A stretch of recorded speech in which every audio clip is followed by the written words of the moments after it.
বাংলাদেশে আত্মীয়র বাড়ি থেকে বাড়ি ফেরার পথে বিবির বাজার ইমিগ্রেশন থেকে সোনামুড়ার শোভাপুরের এক মহিলাকে ছিনতাই করল দুষ্কৃতিকারীরা। ঘটনার বিবরণে জানা যায়, সোনামুড়া থানাধীন শোভাপুর এলাকার সাদেক মিয়া স্ত্রী ফাতেমা খাতুন পাসপোর্ট ও ভিসা লাগিয়ে গত 27/11/24 তারিখে বাংলাদেশ কৌটুবাড়ির রায়চর আত্মীয়ের বাড়িতে বেড়াতে যান। সেই আত্মীয়ের বাড়ির সঙ্গে গতকাল রাতে ওই এলাকার কিছু লোকের সঙ্গে ঝগড়া বিবাদ হয়। সেই ঝগড়া বিবাদ একসময় আক্রমণে গিয়ে পৌঁছায়। এই অবস্থা দেখে সোনামুড়ার শোভাপুরের ফাতেমা খাতুন আজ সকালে তার নিজস্ব বাড়ি আসার পথে বাংলাদেশের শাহপুরের রাসেল মিয়া, সাইদুল ইসলাম, সুমন মিয়া এই তিন দুষ্কৃতিকারীদের নেতৃত্বে ওই মহিলাকে বাংলাদেশের বিবির বাজার চেকপোস্টের ভেতর থেকে ছিনতাই করে নিয়ে যায়।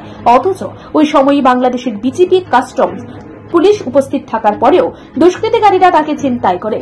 বাংলাদেশের প্রশাসন কোনো ভূমিকা গ্রহণ করেনি। আর এই খবর যখন সোনামুড়া শোভাপুর ফাতেমা খাতুনের স্বামী সাদেক মিয়া ও তার ছেলে পারভেজ এর কাছে আসে, তখন তারা তড়িঘড়ি করে সোনামুড়া থানা এবং সমস্ত দুষ্কৃতিকারীদের বিরুদ্ধে মামলা করে। বৈধভাবে বাংলাদেশে ভারতের নাগরিক ছিনতাইকে কেন্দ্র করে শুভবুদ্ধি সম্পন্ন মানুষের মধ্যে প্রশ্ন জাগছে।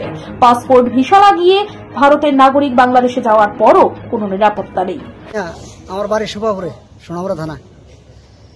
আমার ওয়াইফে গত 27 তারিখে বাংলাদেশে পাসপোর্ট অফিস দিয়ে পাসপোর্ট হয়ে গেছে ওনার আত্মীয় বাড়িতে। কোন জায়গা? কোটবাড়ি রায়চর গ্রামে, কালীবাজারের সাথে। তারপর ওইখানে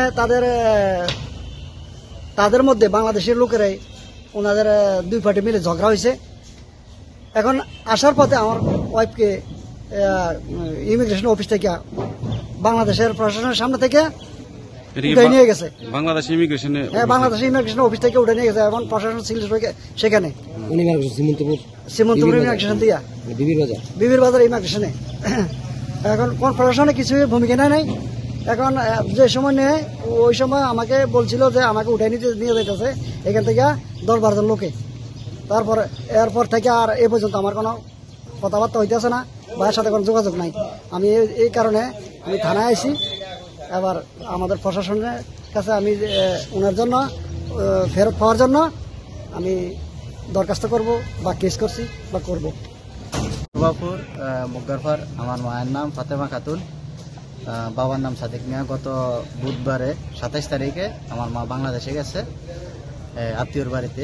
ওইখানে দুই পার্টি জায়জামালা হয়েছে যে দুষ্কৃতিকারীরা, আমার মা আজকে আবার রিটার্ন আসার পথে দুষ্কৃতিকারীরা তারা কিছু করতে না পারে আমার মারে বাংলাদেশ ইমিগ্রেশন অফিস থেকে নিয়ে গেছে। এমনকি প্রশাসনের সামনে থেকে, ইমিগ্রেশন প্রশাসনের সামনে থেকে আমি সোনামুড়া পুলিশের দ্বারস্থায় হয়েছি।